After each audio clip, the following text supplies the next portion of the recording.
Live divine பயில்வதற்காக நம் அனைவரையும் இந்த இணையதளத்தின் மூலம் ஒருங்கிணைத்து இந்த நல்ல வாய்ப்பினை நமக்கு அருளியுள்ள பகவானுக்கும் ஸ்ரீ அன்னைக்கும் நமது நன்றியையும் வணக்கத்தையும் அவர்களது பொற்பாதங்களில் சமர்ப்பிப்போம். இத்தருணத்தில் நம் மனதில் எழும் ஒவ்வொரு எண்ணத்தையும், இங்கு நாம் பேசும் ஒவ்வொரு வார்த்தையையும் அவர்களுக்கு காணிக்கையாக சமர்ப்பிப்போம். அனைவருக்கும் மாலை வணக்கம். நாம் லைவ் டிவைன்ல புக் 1 சாப்டர் 11 பார்த்து கொண்டிருக்கின்றோம்.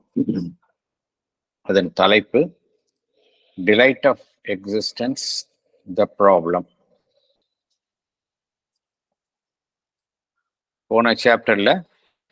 போன செஷன்ல பேராகிராஃப் 4 அது வரைக்கும் பார்த்தோம். இந்த செஷன்ல மேற்கொண்டு தொடரலாம். என்ன பார்த்தோம் என்பதை சற்று நினைவு கூறலாம். அடிப்படையில் இந்த பிரபஞ்சத்தில் இருக்கக்கூடிய அனைத்து இருப்புகளும் எதனால் இருக்கின்றன, அவைகளின் இருப்பிற்கு எது ஆதாரமாக இருக்கின்றது என்றால் ஆனந்தம்தான். ஆனந்தம் இல்லை என்றால் எதுவுமே இந்த பிரபஞ்சத்தில் இருக்க முடியாது என்பதுதான் இந்த அடிப்படை கருத்து, இந்த சாப்டரில் கூறக்கூடிய அடிப்படை கருத்து, டிலைட் ஆஃப் எக்ஸிஸ்டன்ஸ். இந்த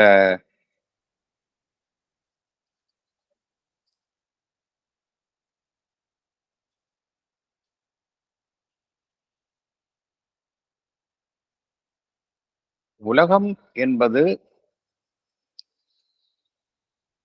அந்த பிரம்மனினுடைய சித் சக்தியினால்தான் உருவாக்கப்பட்டுள்ளது. இந்த உலகத்தில் உள்ள வடிவங்கள் எல்லாமே அந்த கான்சியஸ்னஸ் ஃபோர்ஸ், சித் சக்தி, அதன் மூலமாகத்தான் உருவாக்கப்பட்டுள்ளன. பிரம்மன் என்பது நமக்கு தெரியும், முழு முதலானது, முழுமையானது, அனந்தமானது. பிரம்மனுக்கு எதுவுமே தேவையில்லை, அது அப்படியே பிரம்மமாகவே இருக்கின்றது. அதனுடைய நிலை எல்லாம் கடந்த நிலையில் அனைத்திற்கும் அப்பால் இருக்கின்றது, அனைத்தினுள்ளும் இருக்கின்றது. என்ன காரணத்திற்காக அத்தகைய பிரம்மன் தன்னிலிருந்து ஒரு சக்தியை வெளிப்படுத்தி, சித் சக்தியை வெளிப்படுத்தி இந்த வடிவங்களை கொண்ட உலகங்களை உருவாக்க வேண்டும் என்று சிந்தித்து பார்த்தால், ஏனென்றால் அந்த பிரம்மன் என்பது சுதந்திரமாக இருப்பது, எந்த சக்திக்கும் கட்டுப்படாமல் தன்னிச்சையாக தானாகவே செயல்படுவது. அது எந்த சக்திக்கும் கட்டுப்பட்டு செயல்படுவது இல்லை, முழு சுதந்திரத்துடன் இருப்பது. இருந்தாலும் அத்தகைய பிரம்மன் இயக்கங்களின் மூலம் தன்னை வெளிப்படுத்துகின்றது, வடிவங்களின் மூலம் தன்னை வெளிப்படுத்துகின்றது. இது என்ன காரணம்? பிரம்மன் ஏகமாக அனைத்தையும் கடந்த நிலையில் இல்லாமல் அனைத்து வடிவங்களின் மூலமும் இயக்கங்களின் மூலமும் இந்த உலகத்தில் தன்னை வெளிப்படுத்திக் கொள்ள வேண்டிய அவசியம்தான் என்ன என்றால், அதற்கு ஒரே ஒரு காரணம்தான் இருக்க முடியும், அதுதான் ஆனந்தம். ஆனந்தத்திற்காகத்தான் இத்தகைய வெளிப்பாட்டினை பிரம்மன் தன்னிலிருந்து செய்கின்றது என்று பகவான் கூறுகின்றார். இதெல்லாமே உபநிடத்தில் வந்த கருத்துக்கள். அந்த கருத்துக்களைத்தான் பகவான் நமக்கு விளங்கும் வகையில் கூறுகின்றார்.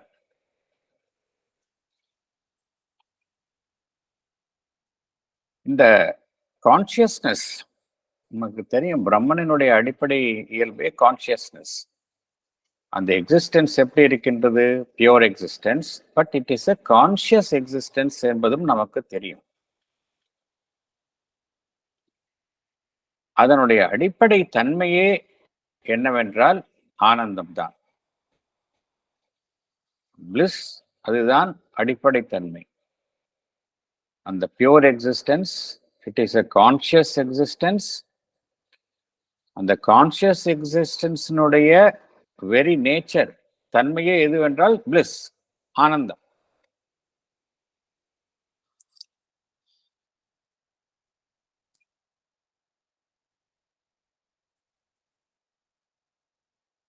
இதில் இந்த ஆனந்தம் என்பது எதை சார்ந்த, எதை ஒட்டிய ஒரு அம்சமாக திகழ்கின்றது என்றால், பிரம்மனினுடைய எந்த அம்சத்தை ஒட்டிய ஒரு அம்சமாக ஆனந்தம் திகழ்கின்றது என்றால், பிரம்மன் என்பது எவ்வித வரையறைக்கும் உட்படாதது என்பதை நாம் அறிவோம். அனந்தமானது என்பதையும் அறிவோம், இன்ஃபினிட்டி. அறுதியானது என்பதையும் நாம் அறிவோம். இத்தகைய அம்சங்கள் எல்லாம் எதனுடன் சம்பந்தப்பட்டவைகளாக இருக்கின்றன என்றால், ஆனந்தத்துடன் சம்பந்தப்பட்டவைகளாக இருக்கின்றன. எப்படி ஒரு மனிதனுக்கு தன்னை அவன் ஏதோ ஒன்று தன்னை கட்டுப்படுத்தும் பொழுது அவன் துயருறுகின்றான். அவன் வரம்புகளை மீறி ஒரு சுதந்திரமாக இருக்கும் பொழுது அவன் அந்த மகிழ்ச்சியை அடைகின்றான். அதே போலத்தான் எல்லா விதமான அனந்தமான நிலை, வரையறைக்குட்படாத நிலை, அறுதியான நிலை என்பது, பிரம்மனினுடைய நிலை என்பது இந்த ஆனந்தத்தினுடைய அம்சத்தை ஒட்டிய நிலைகளாக காணப்படுகின்றன.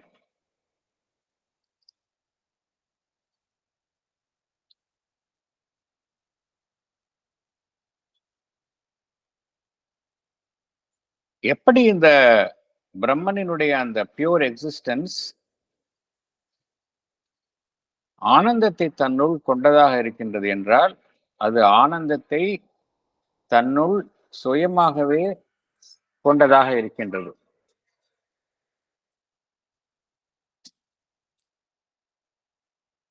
அதனால்தான் பகவான் இதை செல்ஃப் டிலைட் என்று கூறுகின்றார். நம்முடைய புற ஜீவன் பார்த்தோம் என்றால் அது எப்பொழுதுமே ஏதோ ஒன்றை சார்ந்து இருக்கின்றது.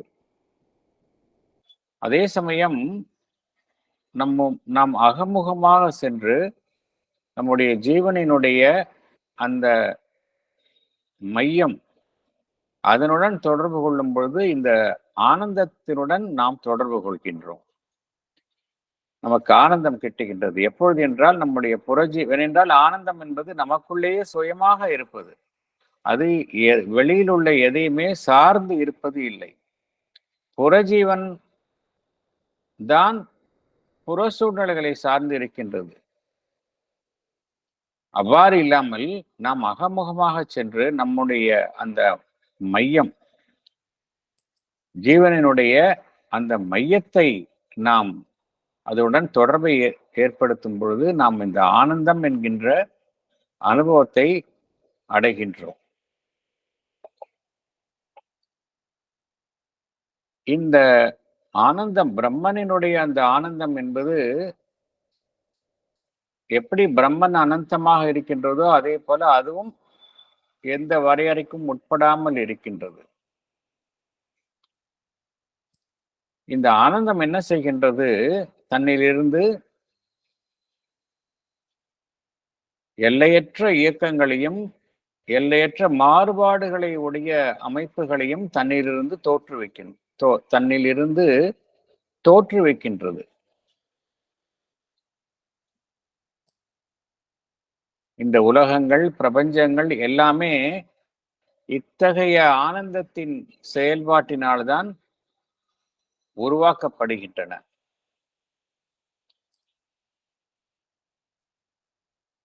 என்ன காரணத்திற்காக இந்த உருவாக்கும் செயல்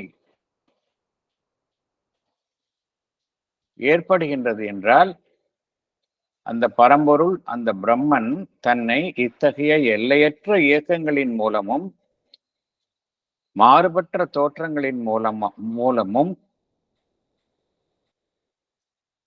அந்த ஆனந்தம் என்கின்ற அனுபவத்தை அடைகின்றான்.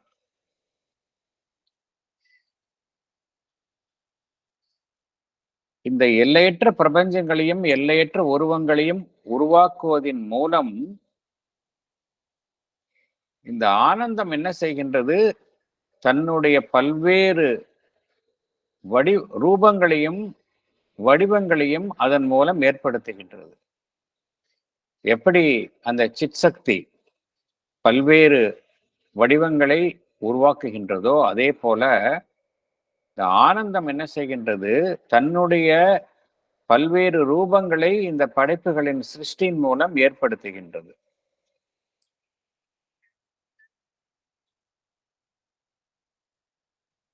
இந்த சக்தி என்பது நமக்கு தெரியும், அந்த சச்சிதானந்தாவினுடைய சக்திதான் இந்த உலகங்களை தோற்றுவிக்கின்றது என்று நமக்கு எல்லாருக்குமே தெரியும்.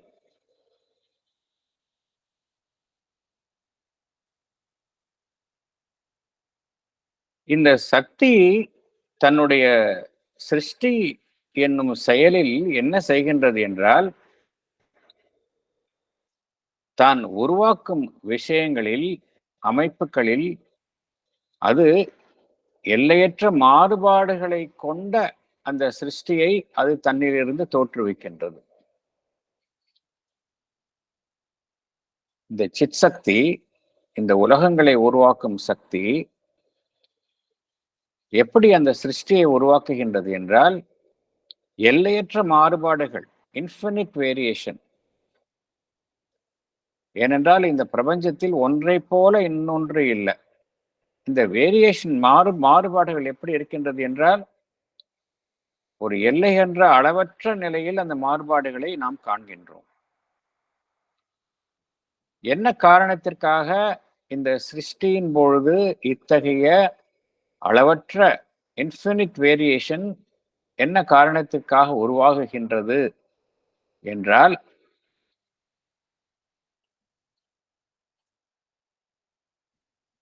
அத்தகைய மாறுபட்ட தோற்றங்களின் மூலமும் சிருஷ்டியின் மூலமும் அந்த பிரம்மன் அந்த ஆனந்தத்தை அனுபவிக்கின்றது. It is to enjoy the delight of that variation. இத்தகைய செயல்களின் மூலம் ஒரு ஆனந்தத்தை அது அனுபவிக்கின்றது.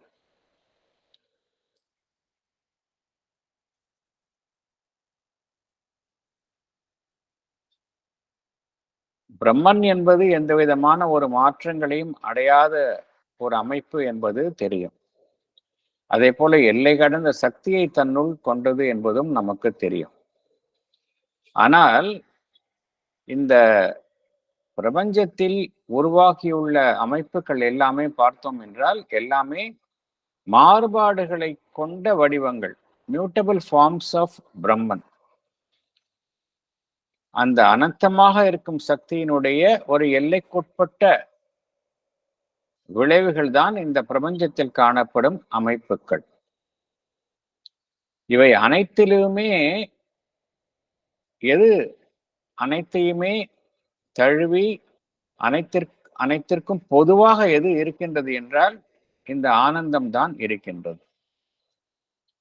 ஆகையினால் இந்த உலகத்தில் நாம் காணும் எண்ணற்ற மாறுபட்ட தோற்றங்களுடைய அமைப்புகள் எதை வெளிப்படுத்துகின்றன என்றால், இந்த ஆனந்தத்தினுடைய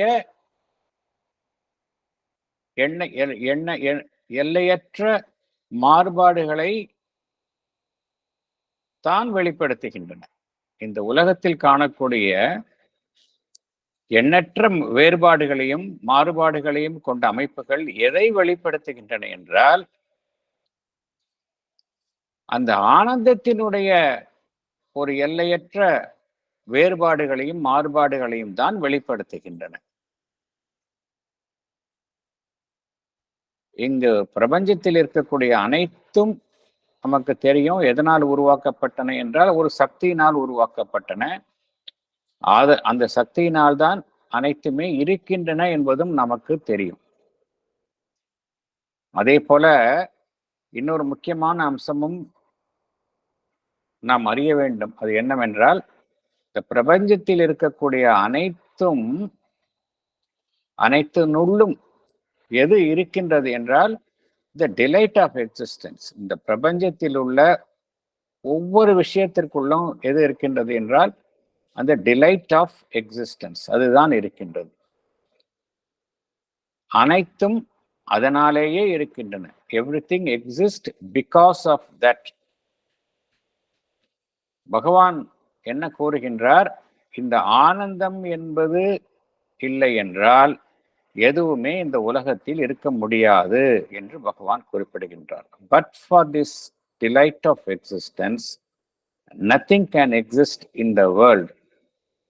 அப்படின்னா எப்படி அந்த சித் சக்தி என்பது அனைத்திற்கும் ஆதாரமாக இருக்கின்றதோ அதே போல ஆனந்தம் என்பதும் இந்த பிரபஞ்சத்தில் உள்ள ஒவ்வொரு அமைப்பிற்கும் ஆதாரமாக இருக்கின்றது. அந்த ஆனந்தம் இல்லை என்றால் எதுவுமே இருக்க முடியாது என்பதுதான் பகவான் கூறும் அடிப்படையான உண்மை. மேற்கொண்டு நம்ம செல்லலாம். பேராகிராஃப் 5ல இருந்து நம்ம பார்க்கலாம்.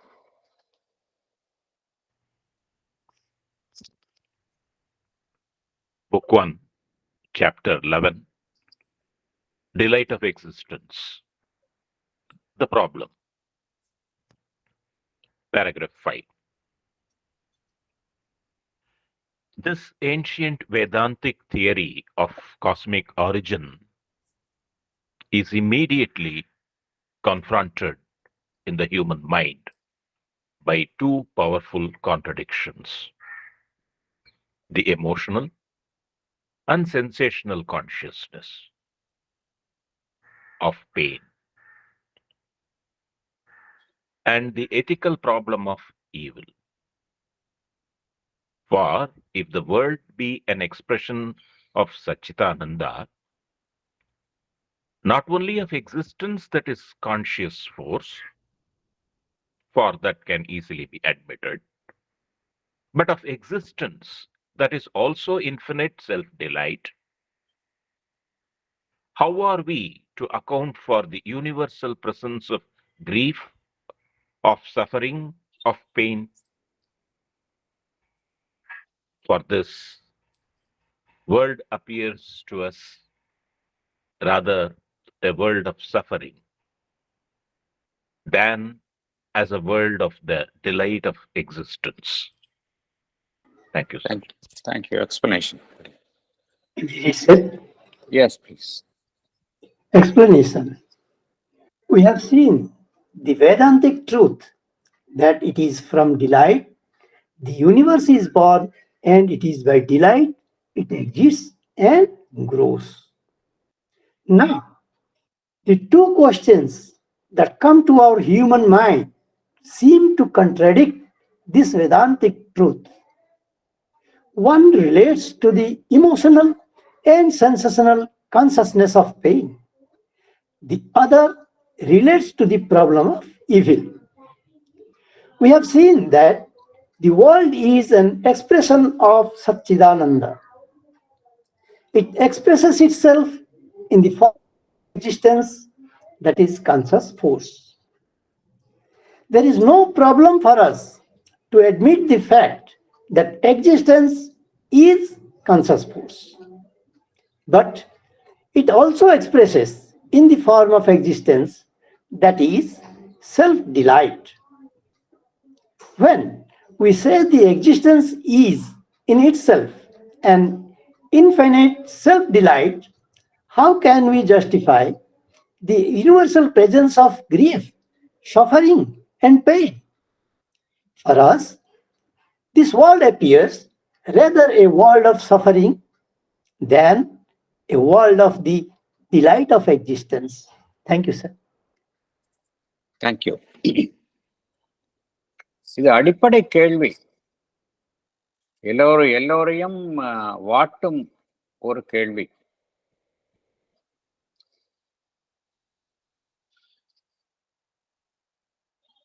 இப்போ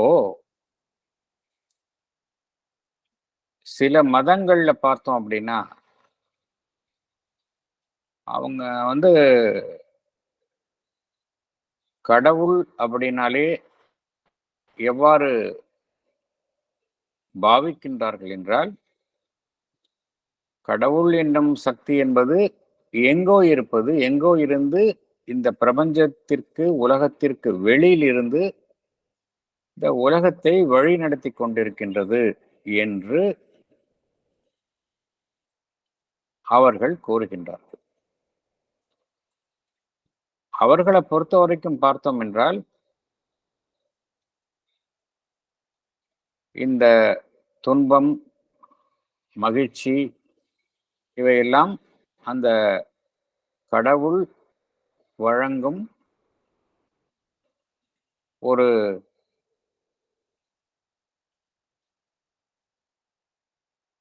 பரிசோ தண்டனையோ என்று கருதுகிறார்கள். ஆனால் இங்கு வேதாந்திக் ட்ரூத் என்பது அதுவல்ல. வேதாந்திக் ட்ரூத் என்ன சொல்கின்றது என்றால், இந்த உலகம் வேறு பரம்பொருள் வேறு என்பதே கிடையாது. இந்த உலகம் என்பதுதான் அந்த பரம்பொருள். இந்த உலகத்தில் இருக்கக்கூடிய அனைத்து நுள்ளும் இருப்பதுதான் அந்த சச்சிதானந்தா. உலகமாக பரமி தன்னை வெளிப்படுத்திக் கொள்வதும் சச்சிதானந்தா தான். அப்படி என்றால் அடிப்படை கேள்வி என்ன எழுகின்றது என்றால், 2 கேள்விகள் எழுகின்றன. மேலும் வேதாந்தத்தின் அடிப்படையில் என்ன கருத்து கூறப்படுகின்றது என்றால், நாம் பார்த்த மாதிரி இந்த உலகம் என்பது ஆனந்தத்தில் இருந்துதான் பிறந்தது, ஆனந்தத்தினால்தான் இருக்கின்றது, வளர்கின்றது என்பதை பார்த்தோம். இதை ஒட்டி நமக்கு எழக்கூடிய 2 கேள்விகள் என்னவென்றால், அவ்வாறு இருக்கையில் எவ்வாறு நாம் இந்த வலி வேதனை என்பதை நாம் உணர்கின்றோம்? அது இருப்பதற்கான காரணம் என்ன? நம்மை பாதிக்கின்றன, வலி நம்மை பாதிக்கின்றது, வேதனை, துன்பம், மன உளைச்சல் இவையெல்லாம் நம்மை வெகுவாக இமோஷனலாக பாதிக்கின்றன.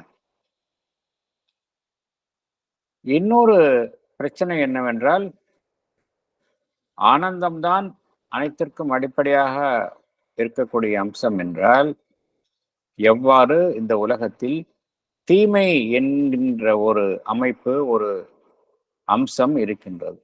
இந்த 2 கொஸ்டின்ஸ் நமக்கு விடை தெரியவில்லை. உண்மையிலேயே இதற்கான இந்த இந்த இந்த 2 கேள்விகள் எல்லாரையுமே வாட்டும் 2 கேள்விகள். ஆனா பகவானினுடைய இந்த chapter, the delight of existence, the problem, the delight of existence, the solution, இதை படித்த பின்புதான் இந்த அடிப்படை கேள்விகளுக்கான பதில் நமக்கு கிடைக்கின்றது. மிகவும் அழகாக விளக்குகின்றார். ஏன்னா இந்த எல்லாருக்குமே எதிர்கொள்ளக்கூடிய கேள்வி இதுதான். கடவுள் ஒருவர் இருக்கின்றார் என்றால் ஏன் துன்பம் என்பது ஏற்படுகின்றது? ஏன் தீமை என்பது ஏற்படுகின்றது? ஏன் நான் அல்லல் படுகின்றேன்? ஏன் பிற மனிதர்கள் அல்லல் படுகின்றார்கள்? அப்படி என்றால் கடவுள் என்பவர் ஒரு நன்மை பயக்கும், நன்மையை உண்டாக்கும் ஒரு அமைப்பு இல்லையா? ஏன் தீமையை உண்டு பண்ணுகின்றார்? இந்த கேள்விகள் எல்லாம் மனிதனுக்கு எழுகின்றன. அதற்கான பதிலைத்தான் பகவான் இந்த சாப்டர், அடுத்த சாப்டர், இதில் 2லையும் குறிப்பிடுகின்றார்.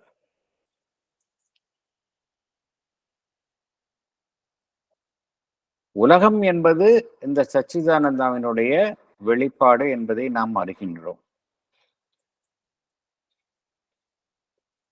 இந்த உலகம் என்பது அந்த சித் சக்தியினால் உருவாக்கப்பட்டது. அந்த சக்தியினால் தான் அனைத்தும்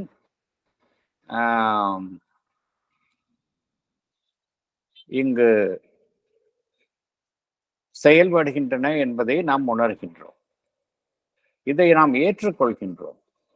சச்சிதானந்தாவில் இருக்கக்கூடிய அந்த சக்தி ஆஸ்பெக்டை நம் ஏற்றுக்கொள்வதில் நமக்கு எந்த ப்ராப்ளமும் கிடையாது. சச்சிதானந்தால அந்த பியூர் எக்ஸிஸ்டன்ஸ், அதனுடன் இணைந்த அந்த சக்தியினுடைய செயல்பாட்டையும் அதனால் உருவாக்கப்பட்ட இந்த பிரபஞ்சத்தையும் ஏற்றுக்கொள்வதில் நமக்கு எந்த விதமான பிரச்சனையும் இல்லை. அதை ஏற்றுக்கொள்கின்றோம். அதே சமயம் இந்த பியூர் எக்ஸிஸ்டன்ஸ் எதுவாகவும் இருக்கின்றது என்றால் ஆனந்தத்தை தன்னுள் கொண்டதாகவும் இருக்கின்றது. Self delight.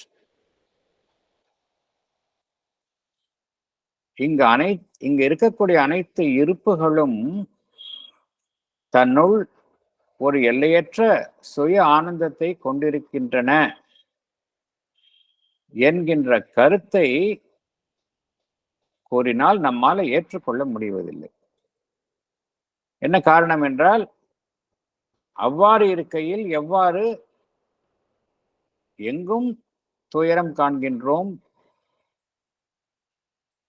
வலியை காண்கின்றோம், இன்னலை காண்கின்றோம், இதெல்லாம் எப்படி சாத்தியம் என்கின்ற கேள்வி எழுகின்றது. மனிதனை எடுத்துக்கொண்டால், சராசரி மனிதனை எடுத்துக்கொண்டால் நிறைய பேர் பார்த்தோம் அப்படின்னா துன்பத்தில் உழலுகின்றார்கள் என்பது உண்மை. அத்தகைய மனிதர்களிடம் போய் கேட்டோம் என்றால், இந்த உலகம் என்பது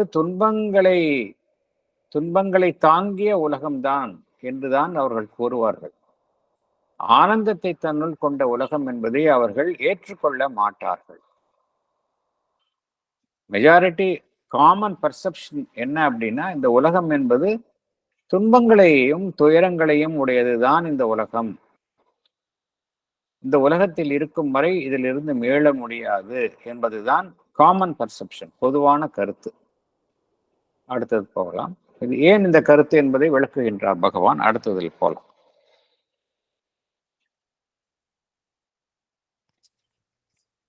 Certainly, that view of the world is an exaggeration, an error of perspective. If we regard it dispassionately and with a sole view to accurate and unemotional appreciation, we shall find that the sum of the pleasure of existence far exceeds the sum of the pain of existence. Appearances and individual cases to the contrary notwithstanding, and that the active or passive, surface or underlying pleasure of existence is the normal state of nature.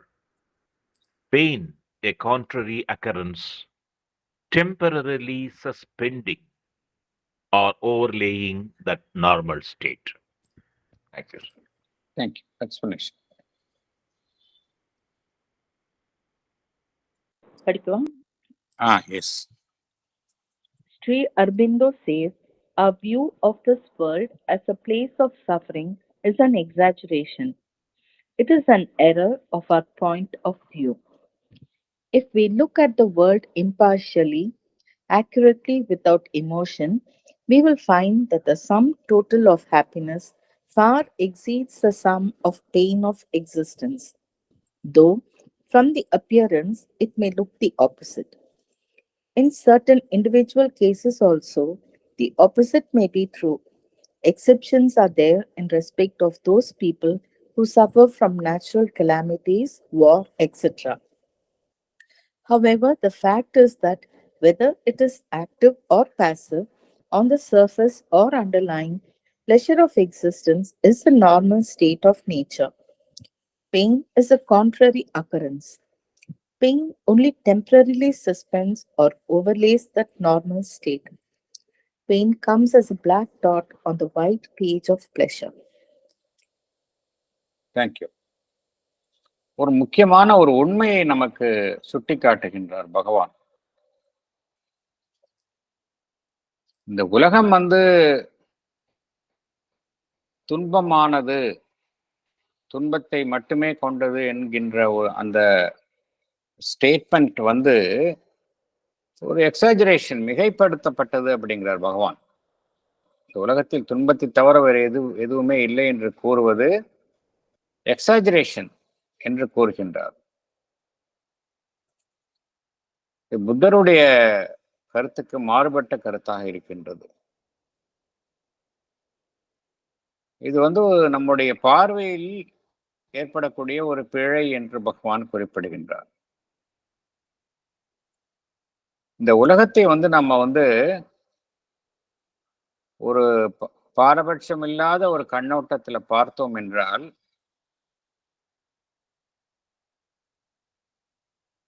எது மிகையாக இருக்கின்றது என்றால், அதிகமாக இருக்கின்றது என்றால், மகிழ்ச்சி தான் அதிகமாக இருக்கின்றது.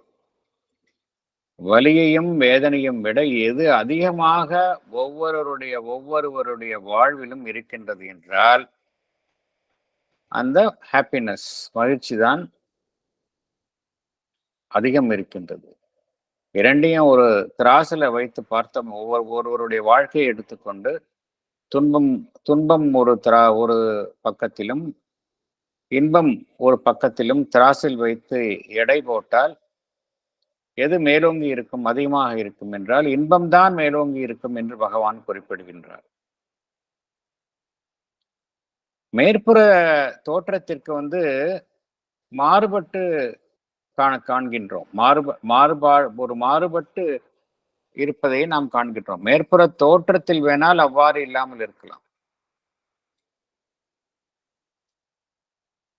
சில இதற்கு விதிவிலக்குகளும் உண்டு. பகவான் இதற்கு விதிவிலக்குகளும் உண்டு. appearances and individual cases to the contrary notwithstanding. அதாவது சில பேரை பார்க்குறோம், ரொம்ப கஷ்டப்படுறாங்க. அவங்க சில தனிப்பட்ட ஒரு நபருடைய வாழ்க்கையை எடுத்துக்கொண்டால் மிகவும் துன்பத்தில் உழலுகின்றார்கள். அதாவது இதெல்லாம் ஒரு ஸ்மால் பர்சன்டேஜ் தான். மெஜாரிட்டி பார்த்தோம் அப்படின்னா எது ஒரு அடிப்படை அம்சமாக காணப்படுகின்றது என்றால்,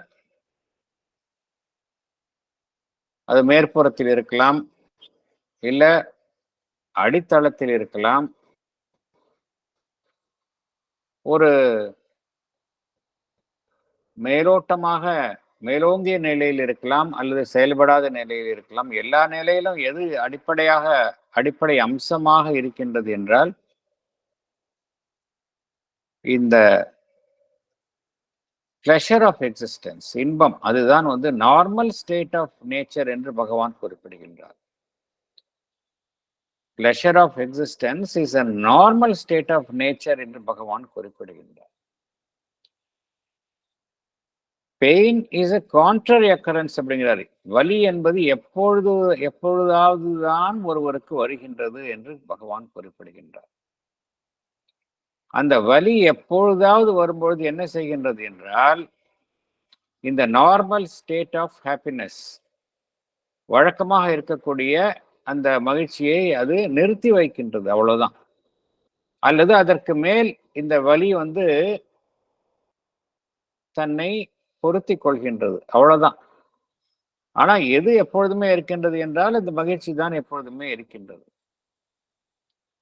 ஒரு வெள்ளைத்தாளை எடுத்துக்கொண்டால் அதுல ஒரு சின்ன கருப்பு புள்ளியை வச்சோம் அப்படின்னா அந்த கருப்பு புள்ளி தான் வந்து ரொம்ப டாமினண்டா இருக்கும். அதே போலதான் இந்த வலி என்பதும்.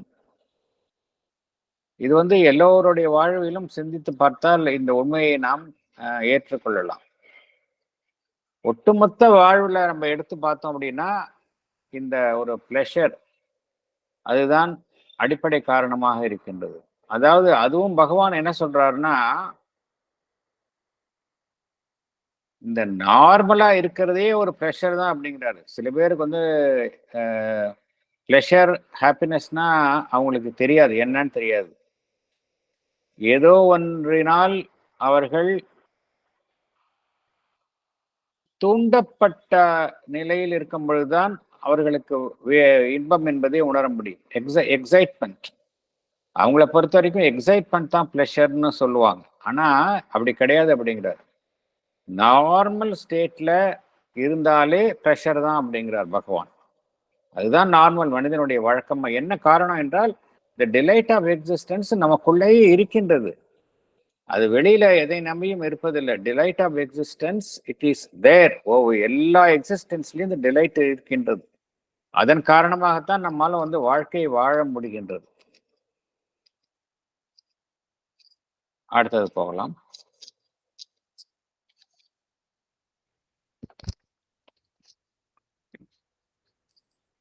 But for that very reason, the lesser sum of pain affects us more intensely and often looms larger than the greater sum of pleasure.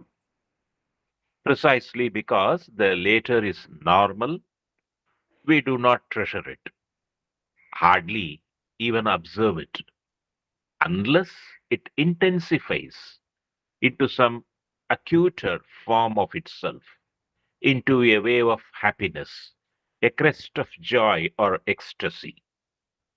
It is these things that we call delight and seek, and the normal satisfaction of existence, which is always there, regardless of event and particular cause or object, affects us as something neutral, which is neither pleasure nor pain.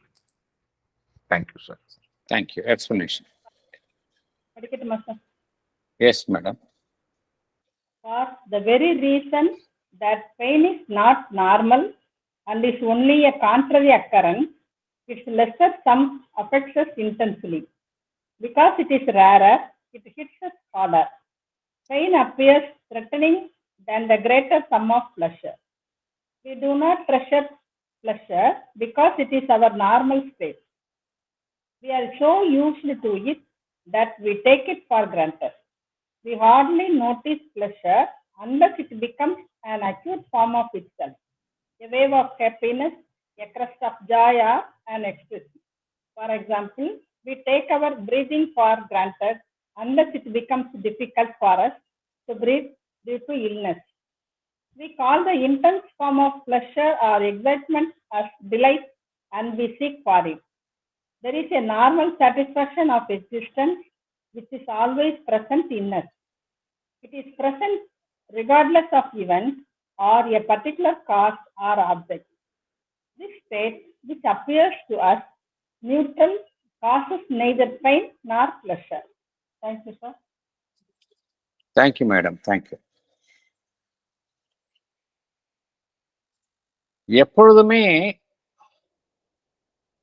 ஒரு மனிதனுடைய normal state, வழக்கமான இயல்பு என்னவென்றால் அது இன்பம்தான். இதை உணராதவர்கள் தான் வாழ்வில் எதையோ நாடி செல்கின்றார்கள். அவங்க எப்பொழுதுமே ஏதோ ஒன்றை தேடிக்கொண்டே செல்கின்றார்கள். அதிருப்தி உற்று இருக்கின்றார்கள் அல்லது தவறான வழியில் செல்கின்றார்கள். ஏன் ஒரு தவறான வழியில் அந்த மனிதன் தன்னுடைய அந்த ஒரு பிராணமய தூண்டுதல், வைட்டல் எக்ஸைட்மெண்ட், அதற்காக செல்கின்றான் என்றால் இந்த உண்மையை அவன் அறிவதில்லை. எதற்காக சில மனிதர்கள் ஆல்கஹால் அடிக்ட் ஆகிறாங்க, ட்ரக் அடிக்ட் ஆகுறாங்க? என்ன காரணம் என்றால், எப்பொழுதுமே இன்பம் என்னுடன் இருக்கின்றது என்கின்ற அந்த உண்மையை உணராமல் இருக்கின்றார்கள். அதனால் ஒரு வலிமையான தூண்டுதலை அவர்கள் நாடுகின்றார்கள். அந்த வலிமையான தூண்டுதலின் மூலம் கிட்டும் இன்பம்தான் இன்பம் என்று அவர்கள் நம்புகின்றார்கள். ஆனால் அவ்வாறு இல்லை. வலி என்பதை உணர முடிகின்றது. என்ன காரணம் என்றால், வலி என்பது ஒரு மனிதனுக்கு வழக்கத்திற்கு மாறாக வரக்கூடிய ஒரு செயலாக இருக்கின்றது, ஒரு அம்சமாக இருக்கின்றது. அது வழக்கத்திற்கு மாறாக எப்பொழுதாவது வருவதனால் அது நம்மை வெகுவாக பாதிக்கின்றது. அது நம்முடைய எப்பொழுதுமே இருக்கக்கூடிய அந்த இன்பத்தை அது குலைக்கின்றது. அதே சமயம் எப்பொழுதுமே இருக்கக்கூடிய அந்த இன்பம் என்கின்றதை நாம் உணர்வது இல்லை. அதை மதிப்புடன் உணர்வது இல்லை. என்ன காரணம் என்றால் அது எப்பொழுதுமே என்னுடன் இருக்கின்றது, அதற்கு நாம் முக்கியத்துவம் தருவதில்லை. ஃபார் எக்ஸாம்பிள், நாம் விரும்புகின்றோமோ இல்லையோ மூச்சு விட்டு கொண்டிருக்கின்றோம். மூச்சு விடுதல் என்பதை வழக்கமான செயலாக ஏற்றுக்கொள்கின்றோம். அதற்காக பெரிதாக பாராட்டுவதில்லை. அதே சமயம் ஏதோ ஒரு ஹெல்த்ல ப்ராப்ளம் வந்து இந்த பிரீத்திங் டிஃபிகல்ட்டி வந்தது அப்படின்னா, மூச்சு விடுவதில் சிரமம் வந்தாதான் தெரியும் மூச்சு விடுதல் என்பது எவ்வளவு முக்கியமான செயல். அது இயல்பாகவே நடந்து கொண்டிருக்கின்றது. அதனுடைய ஒரு விசேஷமான தன்மையை நாம் உணர்வது இல்லை. மூச்சு விடுவதற்கு கஷ்டம் வந்த பிறகுதான் நம்மளுக்கு தெரியுது, ஓஹோ இவ்வளவு முக்கியமான விஷயம் அதுவே இயல்பாகவே நடந்து கொண்டு இருக்கின்றது. அது சற்று அதுல சிரமம் ஏற்பட்டால் நாம் அதனுடைய சிரமத்தை உணர்கின்றோம். அதே போலத்தான் பகவான் என்ன கூறுகின்றார், எப்பொழுதுமே நம் கிட்ட ஆர்டினரி ஸ்டேட்ல மகிழ்ச்சி என்பது இருக்கின்றது அப்படிங்கிறார். நிறைய பேர் இந்த உண்மையை தெரியாமல் வாழ்வில் எப்பொழுதுமே ஒரு எக்ஸைட்மெண்ட் வேணும் அப்படின்னு ஒரு புறத்தூண்டுதல்களை நாடி செல்கின்றார்கள். அது என்ன காரணம் என்றால் இந்த உண்மையை அவர்கள் உணராமல் இருப்பதுதான். தனக்குள்ளேயே எல்லாமே இருக்கு அப்படிங்கிற ஒரு அவேர்னஸ், ஒரு கான்சியஸ்னஸ் வந்தது அப்படின்னா புறத்தூண்டுதல்களை அவர்கள் நாட வேண்டிய அவசியம் கிடையாது. என்ன காரணம் என்றால் எப்பொழுதுமே இருக்கின்ற இன்பத்தை மனிதன் அறிவது இல்லை. அந்த இன்பத்தினுடைய ஒரு இன்பம் என்பது ஒரு தீவிரமான நிலையில் அது இயங்கும் பொழுதுதான் அதை உணர்கின்றான். இன்டென்ஸ் ஃபார்ம் ஆஃப் பிளஷர், அது ரொம்ப தீவிரமா போகும் பொழுதுதான் அவனுக்கு அது இன்பம் என்பதை உணர்கின்றான், அதை நாடுகின்றான். அது எக்ஸைட்மெண்ட். அதாவது we call the excitement as delight. ஆனா டிலைட் என்பது எப்பொழுதுமே இருக்கின்றது. எக்ஸைட்மெண்ட் எப்போ வரும் அப்படின்னா வெளியிலிருந்து ஏதோ ஒரு தூண்டுதலுக்கு உட்பட்டு அந்த எக்ஸைட் ஆகிறோம். ஆனா அதைத்தான் மனிதன் நாடுகின்றான், அதைத்தான் மனிதன் விரும்புகின்றான். சாதாரணமா எப்பொழுதும் இருக்கக்கூடிய நிலையை அவன் என்ன சொல்கின்றான், எனக்கு போர் அடிக்குது அப்படின்னு சொல்றான். But it is not true. அதைத்தான் பகவான் கூறுகின்றான். நார்மல் சாட்டிஸ்ஃபேக்ஷன் ஆஃப் எக்ஸிஸ்டன்ஸ் எப்பொழுதுமே இருக்கு அப்படிங்கிறார் பகவான். அது எப்படி இருக்கு அப்படின்னா எந்த விதமான புற விஷயங்களையும் சார்ந்து இல்லாமல் இருக்கின்றது அப்படிங்கிறார். முக்கியமான ஒரு கருத்தை பகவான் கூறுகின்றார். இந்த உண்மையை ஒருவர் ஏற்றுக்கொண்டால் எப்பொழுதும் மகிழ்ச்சியோடு இருக்க முடியும். அந்த நார்மல் சாட்டிஸ்ஃபேக்ஷன் ஆஃப் எக்ஸிஸ்டன்ஸ் அது எப்பொழுதுமே இருக்கின்றது. அது ஒரு எந்த விதமான ஒரு புற காரணங்களும் இல்லாமலும் புற காரணங்களை நம்பி அது இருப்பது இல்லை. எப்பொழுதுமே அது தானாகவே இருக்கின்றது. எந்த புற விஷயங்களையும் அது சார்ந்து அது இருப்பது இல்லை. இது எப்பொழுதுமே ஒரு இன்பம், வலி இவை இரண்டையும் தாண்டிய நிலையில் இருக்கின்றது. அடுத்தது போகலாம்.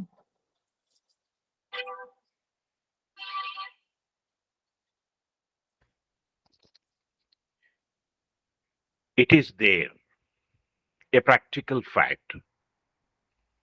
For without it, there would not be the universal and overpowering instinct of self-preservation. But it is not what we seek, and therefore we do not enter it into our balance of emotional and sensational profit and loss.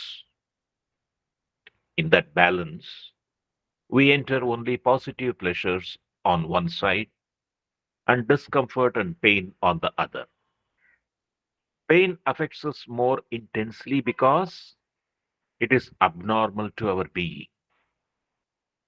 contrary to our natural tendency and is experienced as an outrage on our existence, an offense, and external attack on what we are and seek to be. Thank you. Thank you, sir. Thank you. That's finished. Sir, Yes, madam. this normal satisfaction of existence is a practical fact. It is mainly responsible for the presence of an overpowering instinct of self-preservation in the universe.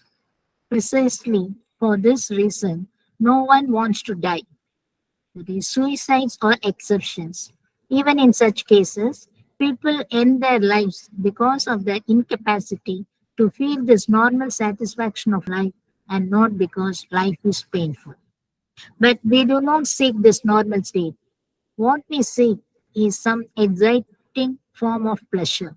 Since we do not seek the normal state, we do not account for it in our balance of emotional and sensational profit and loss. In our balance of accounts, we enter only positive features, excitement or happiness in intense form on one side. On the other side, we enter discomfort and pain. Pain affects us more because it is abnormal and contrary to our normal state. It is felt as an extremely strong reaction upon our existence. We view it as an offense and an external attack on our normal state. Thank you, sir. Thank you, madam. Thank you.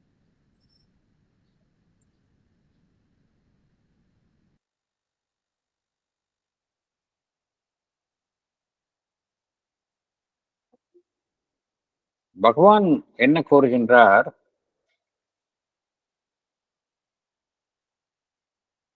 எல்லாருக்குமே வாழ்க்கையில் எடுத்துக்கொண்டோம் என்றால் இந்த normal state of pleasure என்பது ஒரு நடைமுறையில் செயல்படும் ஒரு அம்சமாக விதியாக இருக்கின்றது. Practical fact. மேலும் பகவான் என்ன கூறுகின்றார்? For without it there would not be the universal and overpowering instinct of self preservation அப்படிங்கிறார். முக்கியமான ஒரு கருத்தை கூறுகின்றார். இங்க உலகத்தில் காணக்கூடிய எல்லாருக்கும் பார்த்தோம் அப்படின்னா எந்த இன்ஸ்டிங்க்ட் ரொம்ப டாமினண்டா இருக்கு அப்படின்னா செல்ஃப் ப்ரிசர்வேஷன். எல்லாருமே தன்னை பாதுகாத்துக் கொள்ளத்தான் விரும்புகின்றார்கள். அது நேச்சுரல் இன்ஸ்டிங்க்ட். யாருமே இறக்க விரும்புவது இல்லை. ஒரு சின்ன ஒரு கருத்து, ஏன் யாருமே இறக்க விரும்புவது இல்லை என்றால், ஏன்னா வாழ்வுல எல்லாருக்குமே அந்த அடிப்படை அமைப்பு எதுவாக இருக்கின்றது என்றால் அந்த நார்மல் ஸ்டேட் ஆஃப் பிளஷர் என்பது ஒவ்வொருவருக்குமே இருப்பதனால்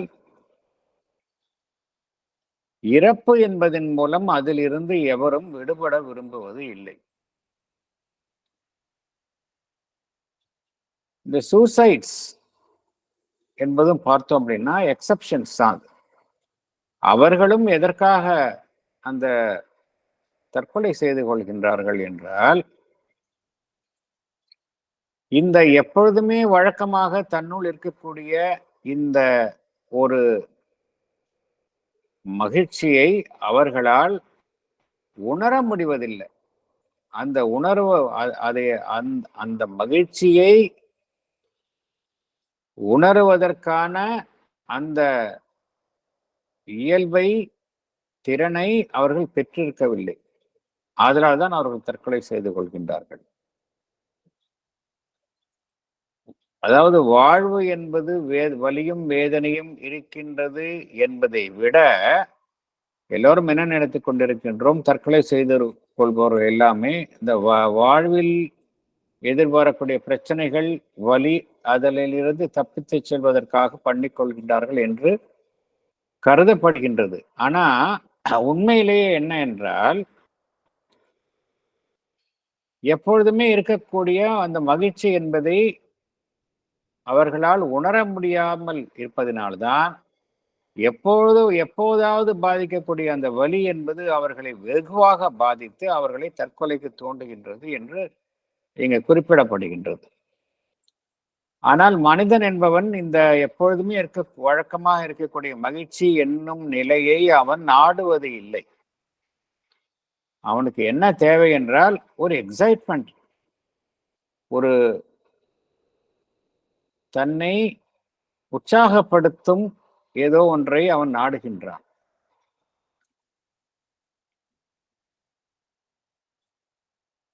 வழக்கமாக இருக்கக்கூடிய அந்த நம்ம கேட்குறோம், இப்போ சில சமயம் எந்த வேலையும் செய்வதில்லை, சும்மா இருக்கின்றோம். அப்போ யாராவது கேட்டால் என்ன சொல்கிறோம் நம்ம? நான் சும்மா தான் இருக்கிறேன், போர் அடிச்சிட்டு இருக்கேன், நேரத்தை தள்ளி கொண்டிருக்கின்றேன், காலத்தை தள்ளி கொண்டிருக்கின்றேன் என்றெல்லாம் நாம் ஒரு மனதில் உள்ள ஒரு ஏமாற்றத்தை தான் நாம் தெரிவிக்கின்றோம். ஆனால் அந்த சும்மா இருக்கின்றோம் என்பது என்கின்ற நிலையில் எது இருக்கின்றது என்றால் மகிழ்ச்சி என்பது இருக்கின்றது. அந்த சும்மா இருக்கின்றோம் என்கின்ற பொழுதிலும் கூட, வழக்கமாக எப்பொழுதுமே சும்மா இருக்கின்றோம் என்கின்ற நிலையிலும் கூட ஒரு உள்ளார்ந்த மகிழ்ச்சி என்பது எல்லா நிலையிலுமே இருக்கின்றது. அதை நாம் கணக்கில் எடுத்துக்கொள்வதில்லை அப்படிங்கிறார் பகவான். ஒரு பேலன்ஸ் ஷீட் போடுறோம், ஒரு வியாபாரத்துல வரவு செலவு கணக்கு போடுறோம். இந்த வரவு செலவு கணக்குல, நம்ம வாழ்க்கை என்னும் வரவு செலவு கணக்குல எப்பொழுதுமே வழக்கமாக நம்முள் இருக்கக்கூடிய இந்த திருப்தி மகிழ்ச்சி என்பது எப்பொழுதுமே இருக்கின்றது அப்படிங்கிறாரு பகவான். அதை நாம் விரும்பி நாடுவதில்லை. நாம இந்த எக்ஸைட்மெண்ட்டை தான் நம்ம நாடுகின்றோம். அதனால் எப்பொழுதுமே இருக்கக்கூடிய இந்த மகிழ்ச்சியை நாம் வரவில் எடுத்துக்கொள்வதே இல்லை அப்படிங்கிறார். we don't take into account in our profit and loss account அப்படிங்கிறார். எதை நம்ம எடுத்துக்கிறோம்? நம்ம ஒரு இன்டென்ஸ்லி எக்ஸைட்டிங் விஷயம், குதூகலமாக விஷயம், அந்த குதூகலமான விஷயம் என்பது ஒவ்வொருக்கும் அவரவருடைய தரத்தை பொறுத்து மாறும்.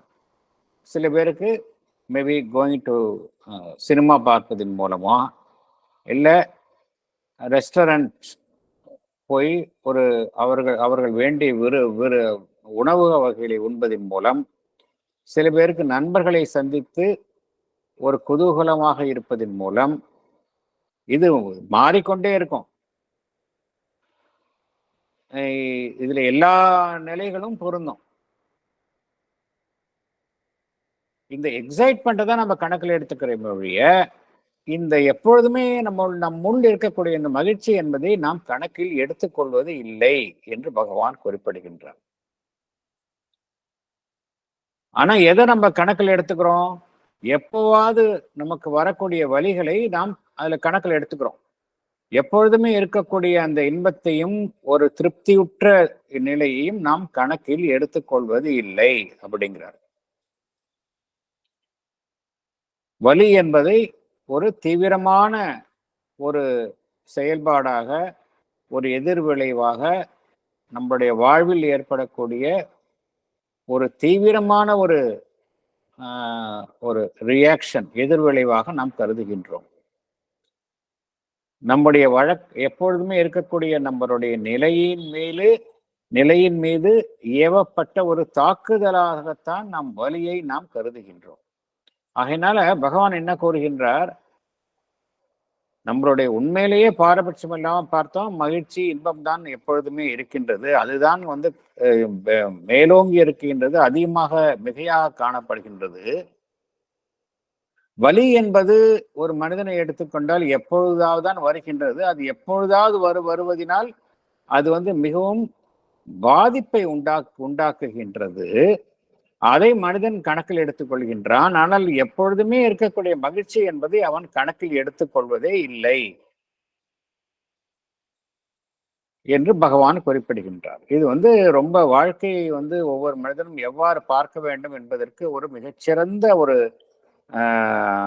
உண்மை. இந்த உண்மையின் அடிப்படையில பார்த்தோம் அப்படின்னா எல்லாருமே வாழ்வில மகிழ்ச்சியாக இருப்பதற்கான அனைத்து மகிழ்ச்சியாக இருப்பதற்கான அனைத்து காரணங்களும் ஒவ்வொரு வாழ்வில் இருக்கின்றன என்பதைத்தான் இது மேலும் மேலும் அந்த உண்மையை வலுப்படுத்துகின்றது. பேராகிராஃப் 6 போகலாம்.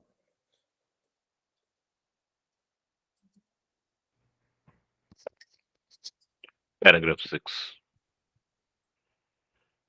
Nevertheless, the abnormality of pain, or its greater or lesser sum, does not affect the philosophical issue. Greater or less, its mere presence constitutes the whole problem. All being Satchidananda, how can pain and suffering at all exist? This, the real problem, is often further confused by a false issue starting from the idea of a personal extra-cosmic God, and a partial issue, the ethical difficulty. Thank you. Thank you. Thank you. Sir நான் படிக்கவா? S, படி.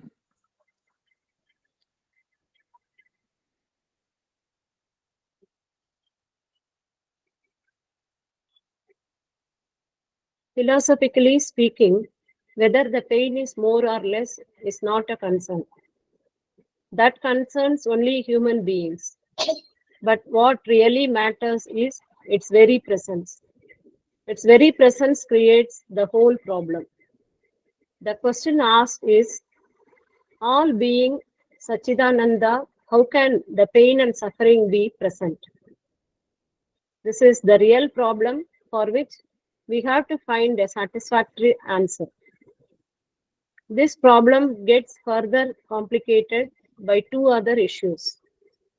We presume a God who is believed to exist outside our cosmos, an extra-cosmic God who created the cosmos and is looking at it and judging it from outside. We believe him to uphold what is good and oppose what is bad in the world. Whatever is ethically good for us, we expect God to support. When things that seem to be unethical to us happen in the world, we wonder how such things can be tolerated by God. This is a false issue, which is our own creation. Thank you, sir. Thank you.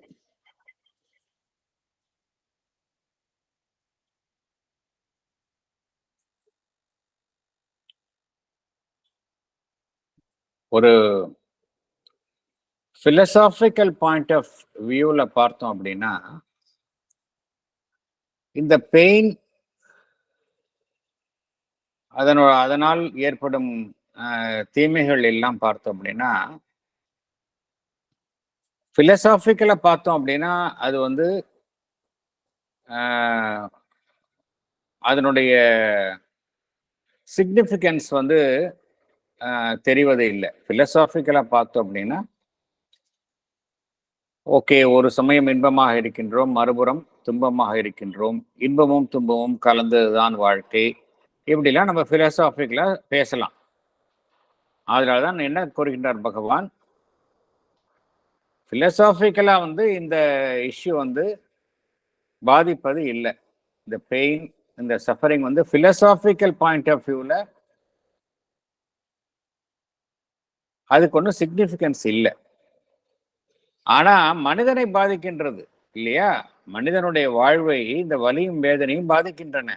தத்துவம் பேசலாம் எவ்வளவு விஷயம், ஆனா வலி என்பது டைரக்டா பாதிக்கும் விஷயமாக ஒரு மனிதனுக்கு இருக்கின்றது.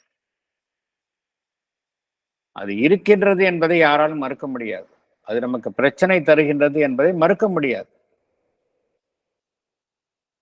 ஆதலால் என்ன கேள்வி எழுகின்றது என்றால், அனைத்துமே சச்சிதானந்தாவாக இருக்கக்கூடிய இந்த உலகத்தில் எப்படி வலியும் வேதனையும் இருக்க முடியும் என்கின்ற கேள்வி எழுகின்றது. இது ஒரு அடிப்படை கேள்வி. அனைத்துமே இந்த உலகத்தில் சச்சிதானந்தா என்றால் எப்படி இங்கு வலியும் வேதனையும் இருக்க முடியும் அப்படின்னா ஏதோ ஒரு ஸ்டேட்மெண்ட் தப்பா இருக்கணும். இதற்கு இந்த கேள்விக்கு தான் நம்ம ஒரு திருப்தியான ஒரு பதிலை நாம் கண்டறிய வேண்டும் என்று பகவான் குறிப்பிடுகின்றார். அது மாத்திரமல்ல, இங்க வேற ஒரு விஷயத்தையும் நம்ம சேர்த்துக்கிறோம். என்ன சேர்த்துக்கிறோம் அப்படின்னா, கடவுள் என்பது எவ்வாறு நம்முடைய வேதாந்திக் அண்ட் வேதிக் இதுல இந்த கருத்து கிடையாது. சில மதங்களில் இவ்வாறு கூறப்படுகின்றது. கடவுள் என்பது இந்த பிரபஞ்சத்திற்கு, இந்த உலகத்திற்கு அப்பாற்பட்டவர், வெளியில் இருக்கக்கூடிய ஒரு சக்தி என்று கருதப்படுகின்றது. அதைத்தான் எக்ஸ்ட்ரா காஸ்மிக் காட் என்று அழைக்கின்றோம். அவர் என்ன செய்கின்றார்? இந்த பிரபஞ்சத்தை சிருஷ்டிக்கின்றார், அதை மேற்பார்வையிடுகின்றார், அதை ஒரு நீதிபதி போன்று வெளியில் இருந்து அதை கணிக்கின்றார் என்றெல்லாம் நாம் எண்ணுகின்றோம். நல்லதை அவர் ஆதரிக்க வேண்டும், நல்லதை அவர்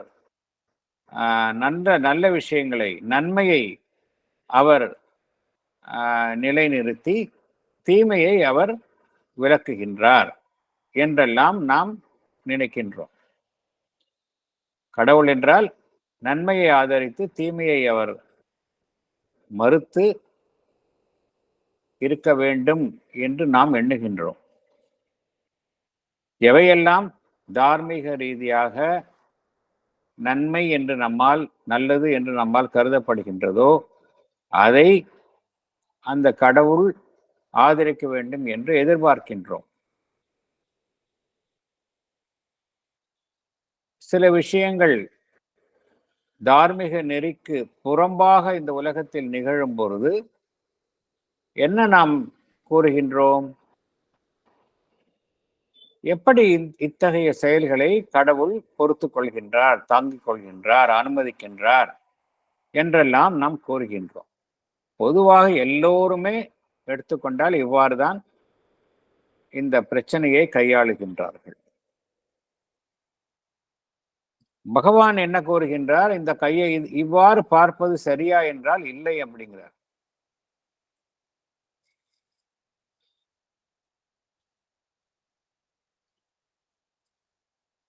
பகவான் என்ன கூறுகின்றார்? இது ஒரு நாமே ஏற்படுத்தி கொண்ட ஒரு தப்பான ஒரு கருத்துருவாக்கம் அப்படிங்கிறார். இது சரியான ஒரு பார்வை கிடையாது அப்படிங்கிறார். அடுத்தது போகலாம். Paragraph 7. Satchitananda, it may be reason, is God, is a conscious being, who is the author of existence. How then can God have created a world in which he inflicts suffering on his creatures, sanctions pain, permits evil? God being all good, who created pain and evil? If we say that pain is a trial and an ordeal, we do not solve the moral problem. We arrive at an immoral or non-moral God, an excellent world mechanist, perhaps, a cunning psychologist, but not a God of good and of love whom we can worship, only a God of might to whose law we must submit, or whose caprice we may hope to propitiate. Thank you. Thank you. Explanation.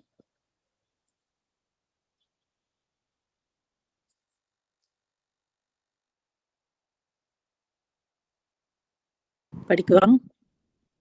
Yes. We may reason that Sachidananda is God, a conscious being who creates all existence. Then, logically, the following questions arise. How can God create a world in which he causes suffering on his own creatures? How can he approve pain and permit evil? If we say the pain is the penance or tough test we have to undergo for our progress, then the question of morality of such a hardship comes. Is it not immoral to subject somebody to hardship? Then can we conclude that God is immoral, a manipulator of the world, or a cunning psychologist, making you taste pain so that you will appreciate pleasure more? Is he not a God of good and love whom we can worship? Or is he simply a God of might, power, dispenser of justice, whose laws we have to obey? Or are we here to please him by yielding to his whims and fancies? Thank you.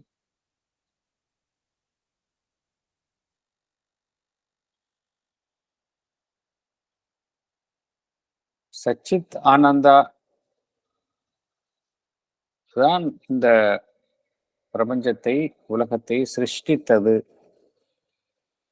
அப்படின்னு நம்ம எடுத்துக்கொண்டால், சச்சிதானந்தா என்பது எவ்வாறு பார்க்கின்றோம்? A God, a conscious being who creates all existence. அவ்வாறு பார்த்தால் Satchidananda, a God, a conscious being who creates all existence. இதன் அடிப்படையில் பார்த்தால்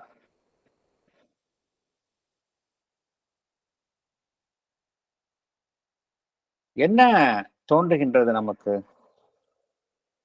எப்படி அத்தகைய ஒரு கடவுள் இந்த உலகத்தை படைத்து தன்னுடைய படைப்புகளுக்கே இத்தகைய துன்பத்தை அவன் வழங்க முடியும்? எவ்வாறு அவன் வலியையும் தீமையையும் ஆதரிக்க முடியும்?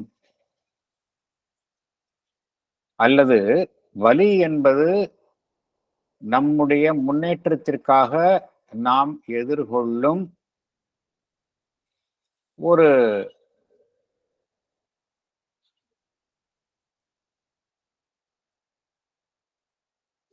எதிர்மறையான அனுபவம். இத்தகைய சோதனைகளை நாம் கட்டாயம் மேற்கொள்ள வேண்டும். அப்பொழுதுதான் முன்னேற முடியும். ஒரு மனிதன் வலி என்னும் சோதனையை, துயரம் என்னும் சோதனையை கட்டாயமாக தன் வாழ்வில் எதிர்கொண்டு அதன் மூலமாக முன்னேற வேண்டும். அப்படி என்று எடுத்துக்கொண்டாலும் கூட இது எவ்வகையில் தார்மீக ரீதியாக ஒரு சிறந்தது என்று ஏற்றுக்கொள்ள முடியும்? ஏனென்றால் தார்மீக ரீதியாக இதை எப்படி ஏற்றுக்கொள்வது?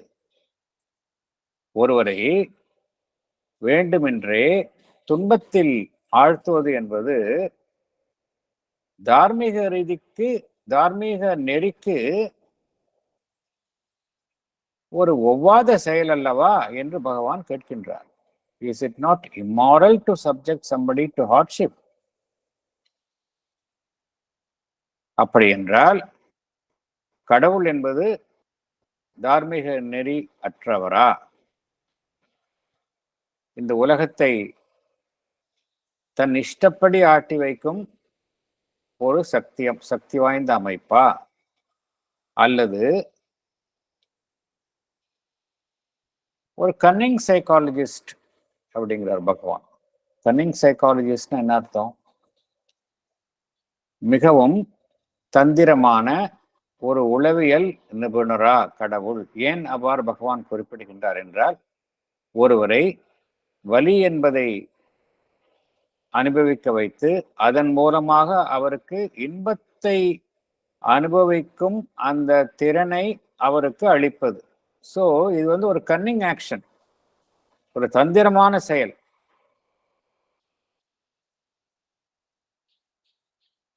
அப்படி என்றால் கடவுள் என்பவர் நன்மை, அன்பு இவையெல்லாம் ஆதரிக்கும் நாம் வழிபடும் ஒரு அமைப்பு அல்லவா? இல்லையா என்றால் பகவான் கேட்கின்றாரா, is he not a god of good and love whom we can worship?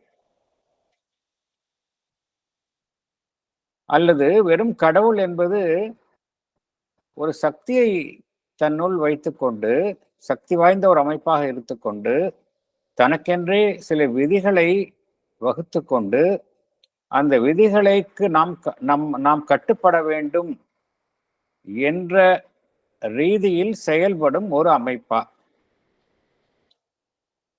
அப்படி என்றால் நாம் அனைவருமே அவருடைய விருப்பு வெறுப்புகளுக்கு உட்பட்டு செயல்பட்டு அவரை மகிழ்விக்க வேண்டுமா? இந்த கேள்விகள் எல்லாம் எழுகின்றன. பகவான் வந்து இந்த கேள்விகளை நம் சார்பில் எழுப்புகின்றார். கடவுள்தான் இந்த சச்சிதானந்தா என்பது ஒரு கடவுள், ஒரு கான்சியஸ் பீயிங். அதுதான் அனைத்து சிருஷ்டிகளையும் உருவாக்கி இந்த உலகத்தில், ஆனால் அத்தகைய தான் உருவாக்கிய இந்த உலகம் எவ்வாறு இருக்கின்றது என்றால் துன்பத்தையும் தீமையையும் கொண்டதாக இருக்கின்றது. அப்படி என்றால் இந்த கேள்விகள் எல்லாம் நமக்கு எழுகின்றன என்று பகவான் குறிப்பிடுகின்றார். மேலும் பகவான் தொடர்கின்றார், அதையும் பார்ப்போம் அடுத்த போர்ஷன்ல.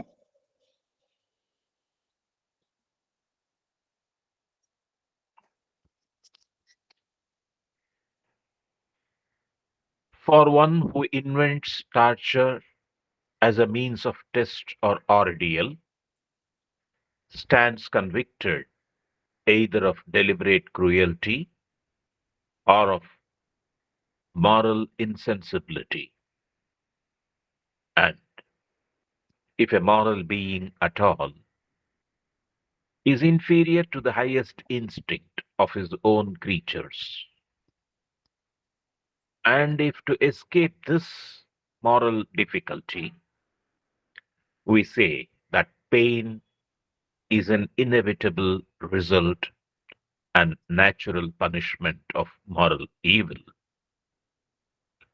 an explanation which will not even square with the facts of life unless we admit the theory of karma and rebirth, by which the soul suffers now for an antenatal sins in other bodies. We still do not escape the very root of the ethical problem. Who created, or why, or whence was created that mortal evil which entails the punishment of pain and suffering? Thank you. Explanation. Pading, madam. If we conclude that it is the God who has invented torture as a means of testing his own creatures, then God is liable to be convicted, that is found guilty, for his deliberate cruelty. Here he is to be blamed for his moral insensitivity. If we consider God a moral being, by this act he becomes inferior to the highest instinct, humans, of his own creatures. To escape this difficulty, we may offer an explanation that pain is the natural punishment for the moral evil committed by man. This theory will not agree with the facts of life, for we come across good people undergoing suffering. This explanation will hold good only if we admit the theory of karma and rebirth. As per theory of karma, the soul in the present life suffers for the sins committed in the previous birth. Even then, the question remains, we have not solved the root of the ethical problem. Who created the moral evil that produced the inevitable result of suffering and creating? Thank you, sir. Thank you.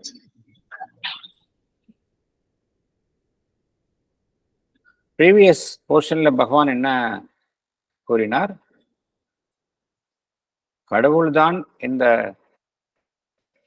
உலகத்தை படைத்தார்.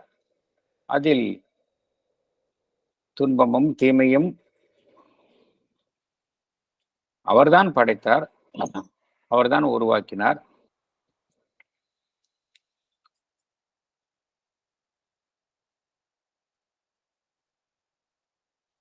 இதன் மூலம் மனிதகுலம் துன்பத்தின் மூலம் அத்தகைய அனுபவங்களை பெற்று முன்னேற வேண்டும் என்கின்ற நோக்கத்திற்காக படைத்தார் என்றெல்லாம் பார்த்தோம் என்றால் என்ன நமக்கு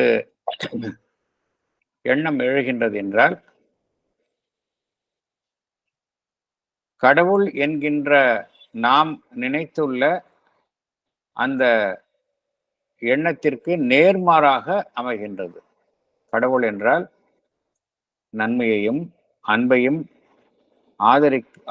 ஆதரிக்கும் வண்ணமாக நாம் வழிபடும் ஒருவரைத்தான் கடவுள் என்று கூறுகின்றோம். அவ்வாறு இருக்கையில் இத்தகைய எதிரான அம்சங்களை உடையவராக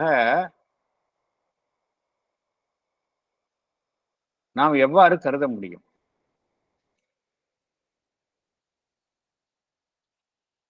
ஆகையால் நாம் என்ன நினைக்கின்றோம்? இதை வேறு மாதிரி கையாளுகின்றோம். இந்த கேள்விகளுக்கான பதிலை எட்டும் வகையில் நாம் வேறு வகையாக இந்த பிரச்சனையை கையாளுகின்றோம். எப்படி என்றால், இந்த கடவுள்தான் இத்தகைய துன்பங்களின் மூலம் தன்னுடைய படைப்புகளையே அவர் சோதனைக்கு உண்டாக்குகின்றார் என்றால், கடவுள் என்பவர் ஒரு கொடூரமான ஒரு அமைப்பு. கடவுள் என்னும் அமைப்பே ஒரு கொடூரமான அமைப்பு. அதனால் கடவுள் என்பவரே குற்றம் சாற்றப்படும் ரீதியில் காணப்படுகின்றார். ஏனென்றால் அவர் தன்னுடைய படைப்புகள் அனைத்திற்கும் அவர்களுக்கு எல்லாம் அவர் துன்பத்தை இழைத்து அதன் மூலம் அவர்களை முன்னேற செய்கின்றார் என்றார். அவர் குற்றம் சாற்றப்பட வேண்டியவர். அது மாத்திரமல்ல, இந்த தார்மீக ரீதியாக அவர் தார்மீக நெறிகளுக்கெல்லாம் புறம்பாக செயல்படுவதனால் அவருடைய செயல்பாடுகள் நம்மால் ஏற்றுக்கொள்ள முடிவதில்லை.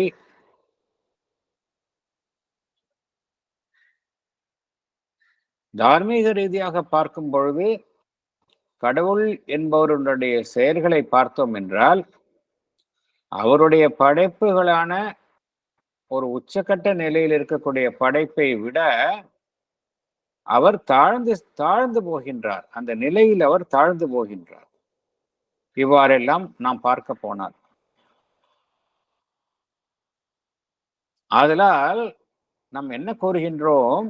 இதற்கு பதிலாக இத்தகைய எண்ணங்களுக்கு, இத்தகைய கருத்துக்களுக்கு மாறுதல்களாக அல்லது இதற்கு பதிலாக வேறு ஒரு தீர்வாக என்ன கூறுகின்றோம் என்றால், பலி என்பது ஒரு மனிதனுக்கு கிடைக்கக்கூடிய தண்டனை.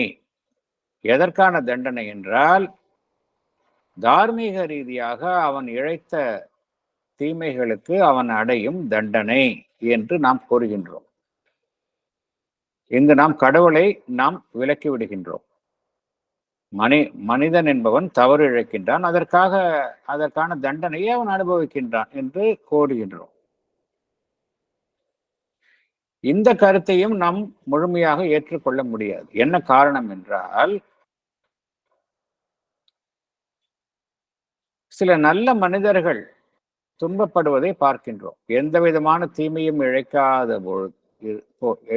இழைக்காமல் இருந்த பொழுதும் அவர்கள் துன்பம் அடைவதை பார்க்கின்றோம். ஆகையினால் இந்த விளக்கத்தையும் நம்மால் ஏற்றுக்கொள்ள முடிவதில்லை. அப்படி என்றால் ஒரே ஒரு பதில்தான் நமக்கு திருப்தி அடையும் வகையில் இருக்கின்றது. அது என்னவென்றால், அது என்ன விளக்கம் என்றால், இந்த கர்மபலன், மறுபிறவி, theory of karma and rebirth. இந்த கர்மா என்பது கர்ம விதியின் படி ஒரு மனிதனுடைய ஆன்மா தற்போதைய வாழ்வில் என்ன காரணத்திற்காக துன்பம் வருகின்றது என்றால், அவன் முந்தைய பிறவியில் செய்த பாவங்களுக்காக இந்த பிறவியில் ஒரு மனிதனுடைய ஆன்மா துன்பப்படுகின்றது என்று அந்த கர்ம விதி கூறுகின்றது. ஆகையினால் இங்க நம்ம இந்த கடவுளை விலக்கி விடுகின்றோம், மனிதன் தான் காரணம் என்று கூறுகின்றோம். அவன் முற்பிறவியில தீமைகள் செய்தான், இந்த பிறவியில துன்பத்தை அனுபவிக்கின்றான் என்று கூறுகின்றோம். அப்படியே எடுத்துக்கொண்டாலும் கூட நமக்கு இந்த பிரச்சனை, இந்த துன்பமும் வலியும் வேதனையும் எதனால் ஏற்படுகின்றன என்பதற்கான முழு காரணத்தை நம்மால கண்டறிய முடிவதில்லை. இந்த அடிப்படையில் பார்த்தாலும் மேலும் ஒரு கேள்வி எழுகின்றது. நாம் பார்த்தோம், ஒரு மனிதன் தன்னுடைய முந்தைய பிறவியில் ஏதோ ஒரு துன்பத்தை செய்கின்றான், அதனால் இந்த பிறவியில கஷ்டத்தை அனுபவிக்கின்றான் என்று பார்த்தோம். ஆனா கேள்வி அப்படியே தான் இருக்கின்றது. முந்தைய பிறவியில் அவன் துன்பத்தை இழைத்திருந்தாலும் கூட துன்பம் என்பது எப்படி, யாரால் உருவாக்கப்பட்டது? துன்பம் என்கின்ற அம்சம் சச்சிதானந்தாவாக, அனைத்துமே சச்சிதானந்தாவாக இருக்கக்கூடிய இந்த பிரபஞ்சத்தில் எவ்வாறு தோன்றியது? துன்பமே இருக்கக்கூடாது இல்ல? துன்பம் என்கின்ற ஒரு அம்சம் இருக்க போய் தானே ஒரு மனிதன் அந்த துன்பத்தை இழைக்கின்றான், மறுபிறவியில் அவன் அதற்கான பலனை அனுபவிக்கின்றான். நம்மளோட கேள்வி என்ன அப்படின்னா, துன்பம் என்பதே ஒரு இந்த பிரபஞ்சத்தில் எவ்வாறு தோன்றியது? அதன் காரணமாக வலியும் வேதனை தோன்றுகின்றன. பட் துன்பம் என்பதே யார் உருவாக்கியது? துன்பம் என்கின்ற ஒரு அம்சத்தையே யார் உருவாக்கியது? ஏன் அது உருவாக்கப்பட்டது? இந்த கேள்விக்கான பதிலை தான் நாம் காண வேண்டும் என்று பகவான் குறிப்பிடுகின்றார். அடுத்தது போகலாம்.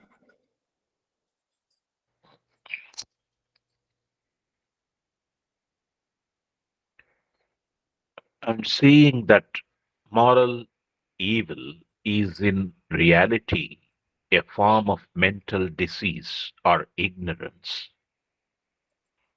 Who or what created this law or inevitable connection which punishes a mental disease or an act of ignorance by a recoil so terrible, by tortures often so extreme and monstrous?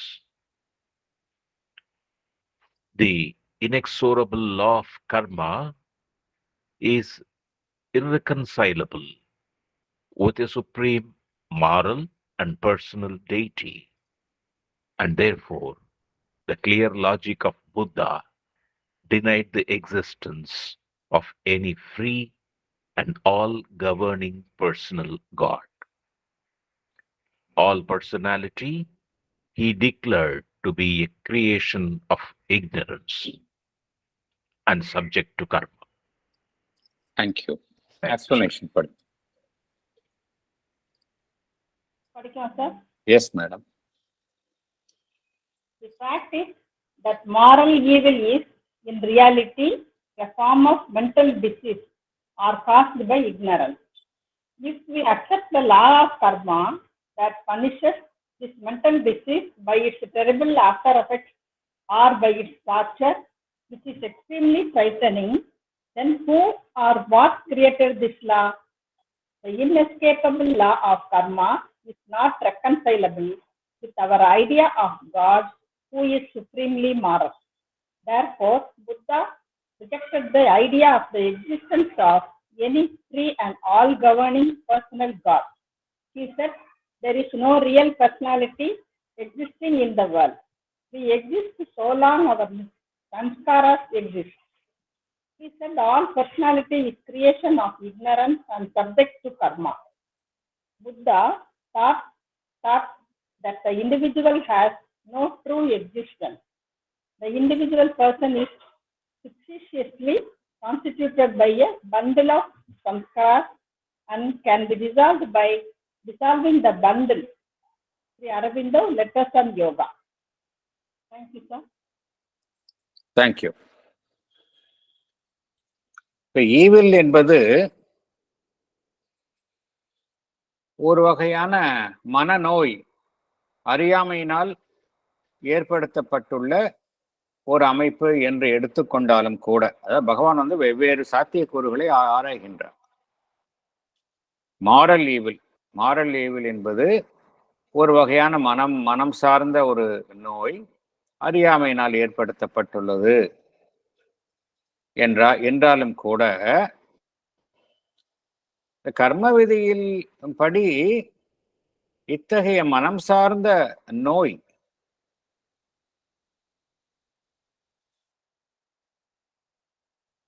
அதன்படி ஒரு மனிதன் செயல்படும் பொழுதும் கூட அவன் தண்டிக்கப்படுகின்றான். ஒரு மனிதன் இந்த தீமையை இழைக்கின்றான். அந்த தீமையை வந்து அவனுடைய மனம் சார்ந்த ஒரு நோய் அல்லது அறியாமையினால் இழைக்கப்படுகின்றது என்று வைத்துக் கொண்டாலும் கூட, அத்தகைய செயலுக்காக அந்த மனிதன் அவனுடைய மறுபிறவியில் கர்ம விதியின்படி மிகவும் கொடூரமாக தண்டிக்கப்படுகின்றான். அப்படி என்றால் இந்த விதியை யார் உருவாக்கியது? இது வந்து ஒரு கடுமையான விதியாக இருக்கின்றது. இந்த விதி என்பது கொடூரமாக இருக்கின்றது. இந்த விதியை யார் உருவாக்கியது? நிச்சயமாக கடவுள் என்பவர் உருவாக்கி இருக்க முடியாது. ஏனென்றால் கடவுள் என்றால் நாம் என்ன நினைத்துக் கொண்டிருக்கின்றோம்? எவ்வாறு நாம் கடவுள் என்கின்ற அம்சத்தை நினைக்கின்றோம்? மிகவும் தார்மீக நெறிகளுக்கு சற்றும் தார்மீக நெறிகளிலிருந்து சற்றும் வழுவாத ஒரு அமைப்பு தான் இறைவன் என்று நாம் நம்புகின்றோம். நம்முடைய எண்ணம் அவ்வாறாகத்தான் இருக்கின்றது. ஆனால் இந்த விதி, ஒரு மனிதனை இவ்வாறு கொடூரமாக தண்டிக்கும் இந்த விதி நிச்சயமாக அவரால் உருவாக்கி இருக்க முடியாது. ஆகையினால் புத்தா என்ன செய்தார்? இந்த ஒரு இவ்வாறு அனைத்தையும் நிர்வகிக்கும், அனைத்தையும் கணிக்கும், நல்லது தீயது என்று பாகுபடுத்தும் ஒரு தனிப்பட்ட கடவுள் ஒருவர் இருக்கின்றார் என்பதை புத்தர் ஏற்றுக்கொள்ளவில்லை. மேலும் புத்த மதத்தில் என்ன கூறப்படுகின்றது என்றால்,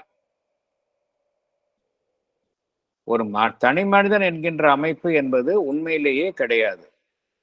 தனி மனிதன் என்கின்ற அமைப்பு என்பது கிடையாது. தனி மனிதன் என்பவன் யார் என்றால், அவனுடைய கடந்த கால கர்மவினைகளினுடைய ஒட்டுமொத்த ஒரு கட்டு, அவ்வளவுதான். Is a bundle of all old samskaras. அதுதான் ஒரு தனி மனிதன் என்பவனை ஒழிய தனி மனிதன் என்கின்ற அமைப்பு கிடையாது. இந்த சம்ஸ்காராஸ் எல்லாத்தையுமே ஒரு மனிதன் கரைத்து விட்டால் அவன் ஒன்றுமே இல்லை என்கின்ற நிலைக்கு தள்ளப்படுகின்றான். He merges into nirvana. இவ்வாறு தான் புத்த மதம் கூறுகின்றது. ஆனால் உண்மையிலேயே என்ன என்றால் பகவான் விளக்குகின்றார். இதுக்கு இந்த நம்ம பார்த்த கருத்துக்களை எல்லாம் வெவ்வேறு கோணங்களில் பகவான் இதை எடுத்துக்கொண்டு கையாளுகின்றார். பகவான் உண்மையிலேயே என்ன கூறுகின்றார் என்றால், இதெல்லாம் ஏன் இந்த கருத்துக்கள் எல்லாம் மாறுபட்ட கருத்துக்கள் எல்லாம் கோருகின்றது என்றால், நாம் அந்த கடவுள் வேறு, இந்த துன்பத்தில் உழலும் மனிதன் வேறு, துன்பம் வேறு என்று பிரிக்கின்றோம். அதனால்தான் இந்த பிரச்சனை எல்லாம் வருது. இந்த துன்பம், தீமை இவை எதிர்கொள்வது வேறு யாருமே இல்லை, அந்த கடவுள்தான் என்கின்ற ரீதியில் பார்த்தோம் என்றால் நமக்கு ஓரளவு விளக்கம் தெரியும் என்று கூறுகின்றார். கடவுளை இந்த துன்பத்தில் இருந்தும் தீமையில் இருந்தும் விலக்காமல், அவர் ஏதோ வெளியிலிருந்து அவர்தான் இத்தகைய அமைப்புகளை ஏற்படுத்துகின்றார் என்று நினைக்காமல், அவரே இத்தகைய அனுபவங்களை தானே அடைகின்றார் என்கின்ற ரீதியில் நாம் பார்த்தோம் என்றால், நமக்கு இதன் பின்னால் உள்ள துன்பத்திற்கும் தீமைக்கும் பின்னால் உள்ள உண்மையை நாம் உணர்ந்து கொள்ள முடியும் என்று பகவான் குறிப்பிடுகின்றார். அதுதான் பேராகிராஃப் 8. அதிலிருந்து அவ்வாறு பகவான் விளக்குகின்றார். நாம் அதை அடுத்த செஷன்ல பார்க்கலாம். வேறு ஏதாவது கருத்துக்கள் இருந்தால் பகிர்ந்து கொள்ளலாம். இந்த கருத்துக்கள் எல்லாமே சாவித்திரியில நாரதருடைய கருத்துக்களாக பகவான் தெரிவிக்கின்றார். சாவித்திரியில பார்த்தோம் என்றால் ரொம்ப அழகாக விவரிக்கின்றார்.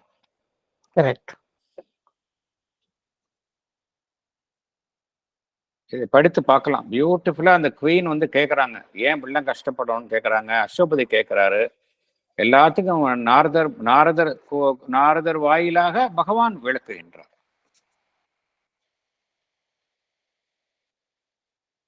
S sir, MKR sir. Bhagavan சாதாரணமாக ஒரு சத்தியத்தை ஏற்க வேண்டிய சத்தியத்தை கூறுவதற்கு முன்னால் பல ஆக்ஷேபனை சமாதானங்களை எல்லாம் கவனித்து விட்டு அதனூடே புகுந்து ஒரு சத்தியத்துக்கு வருவார். ஆனால் இந்த ஒரு சாப்டரில் நாம் பார்க்கிறோம், முதலிலே ஒரு சத்தியத்தை கூறிவிட்டார். மகிழ்ச்சி என்பது ஒவ்வொரு ஜீவனிடமும் உள்ளார்ந்த தத்துவம். அந்த ஆனந்தம் அவனிடம் வாழ்கிறது. அதை அவன் அறிந்து வாழ்வதில்லை, தன்னுடைய உணர்வு நிலையில் ஏற்று வாழ்வதில்லை. ஆகையால் துன்பப்படுகிறான். ஆகையால் தன்னிடம் மகிழ்ச்சி இல்லை நினைத்து கொண்டு பல புறநிலைகளில் எக்ஸைட்மெண்ட், கிளர்ச்சிகளை தேடுகிறான் என்றெல்லாம் கூறினார். இது வரும். நீங்கள் கரெக்டா கூறியது போல் சாவித்திரியில் நாரதர் வாயிலாக பல ஆக்ஷேபணி சமாதானங்களையும் பகவான் கூறுகிறார். ஒரு இடத்தில் pain is the hammer of the god to break the human resistance என்று கூறுவார். 443 பக்கம். 454 பக்கம் எடுத்துக்கொண்டால் சில ஆச்சரியமான வரிகளை நாம் சந்திக்கிறோம். 454 இடது பக்கம்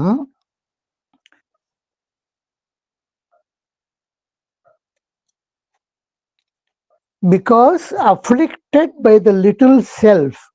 நான் படிக்கிறது டாப்ல இருந்து 606, 607, 608 வரி.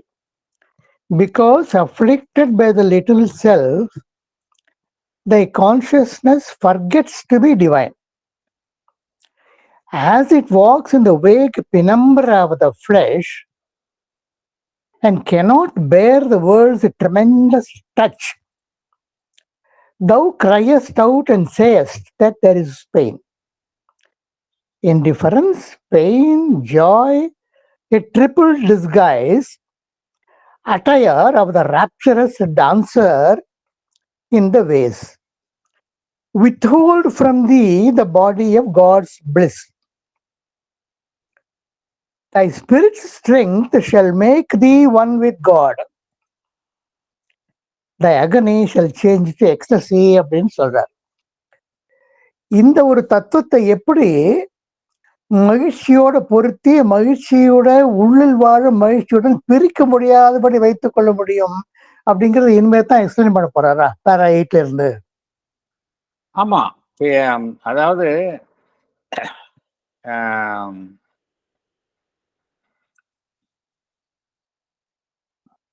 அல்டிமேட்டா பகவான் வந்து கூறுவது எல்லாமே பார்த்தோம் அப்படின்னா, என்ன காரணத்தினால நம்மால வந்து அந்த உள்ள இருக்கக்கூடிய அந்த டிலைட்டை வந்து நம்ம வந்து டிலைட்டை நம்ம ஃபீல் பண்ணிட்டோம் அப்படின்னா, இதுல இருந்து நம்ம இதோடைய பாதிப்புகளிலிருந்து இருந்தெல்லாம் நம்ம வெளியே வந்துடலாம். என்ன காரணத்திற்காக நம்மால வந்து அந்த டிலைட்டை வந்து நம்மால உணர முடிவதில்லை என்றால், நாம் அந்த ஒன்னஸ்ல இருந்து விலகிட்டோம் அப்படிங்கிறார். அதாவது பேசிக்கலா பகவான் கூறக்கூடிய கருத்து அதுதான். ஒன்னஸ்ல இருந்து நம்ம டிவிஷன்ல வந்ததுனால நம்மால வந்து அந்த பிளிஸ் என்கின்ற அம்சத்துடன் பிரிந்து வந்துட்டோம். அதுதான் காரணம். So the solution lies in uniting yourself with அந்த oneness, going back to the oneness. டிவிஷன்லேருந்து டிவிஷன்லேருந்து ஒன்னஸ் போறப்ப நம்ம எதிர்கொள்ள வேண்டிய விஷயம் எல்லாமே வந்து இந்த துன்பத்தை பார்க்கின்றோம், ஈவில பார்க்கின்றோம். இதெல்லாம் வந்து ஒரு டெம்பரவரி பினாமினா நம்ம எதிர்கொள்கின்றோம். But you will pass through that அப்படிங்கிறார். இதெல்லாம் வந்து you will pass through that. Then மேல இருக்கக்கூடிய அந்த கலைகள் மாதிரி இதெல்லாம் இருக்குது. ஒன்ஸ் இந்த டிசையர் இதெல்லாம் வந்து உங்களோட ரியல் இதை ஒரு நாள் அனுபவிக்க முடியாம டிசையர், ஈகோ, டிவிஷன் இதெல்லாம் வந்து ஒரு கலை போல மேல இருக்கு. உள்ள ரூட்ல தான் இந்த பிளிஸ் இருக்கு. ஒன்ஸ் இதை நீ கடந்து போயிட்டோம் அப்படின்னா யூ வில் ரியலி எக்ஸ்பீரியன்ஸ், எப்பொழுதுமே அந்த ஆனந்தத்தை அனுபவிக்க முடியும். இது எவல்யூஷனரி ப்ராசஸ்ல தவிர்க்க முடியாத ஒன்று அப்படிங்கிறார். இந்த மனிதனுடைய பரிணாம வளர்ச்சியில it is only a passing phase அப்படிங்கிறார். So the solution lies in uniting with the oneness. அதுதான் அடிப்படையில சொல்றாரு. அதுதான் சொல்றாரு போல் இருக்கு. Thy spirit's strength shall make thee one with God, thy agony shall change the ecstasy. அப்படின்னு அந்த அதான் சொல்றாரு போல் இருக்கு. அதை இன்னும் எக்ஸ்பிளைன் பண்ண போறேன். He is going to explain it in 454. ஆமா. இது ரெண்டு இதுக்கெல்லாம் சொல்யூஷன் பகவான் 2 சாப்டர்ல கொடுக்கிறார். சாப்டர் 11 அண்ட் சாப்டர் 12ல கொடுக்கிறார்.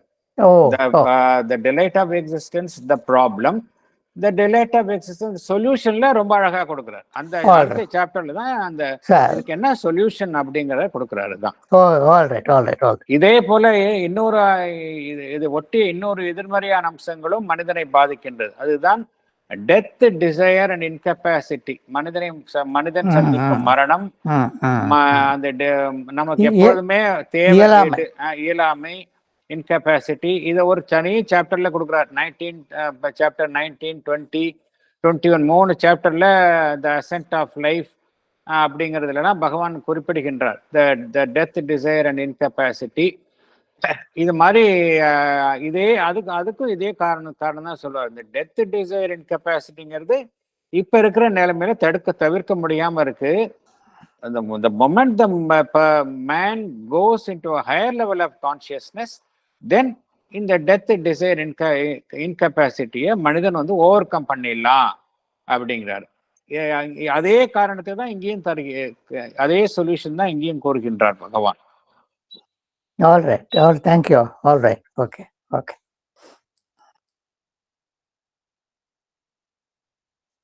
ரொம்ப அற்புதமான சாப்டர்ஸ், ரொம்ப இன்ட்ரெஸ்டிங்கா இருக்கும் இந்த சாப்டர். அடுத்து ஏன்னா நம்மை பாதிக்க விஷயம் நம்ம எல்லாருமே இந்த மாதிரி everybody is undergoing this kind of experiences in some form of other, in some time or other. So we want to seek the answers. பகவான் தருகின்றார்.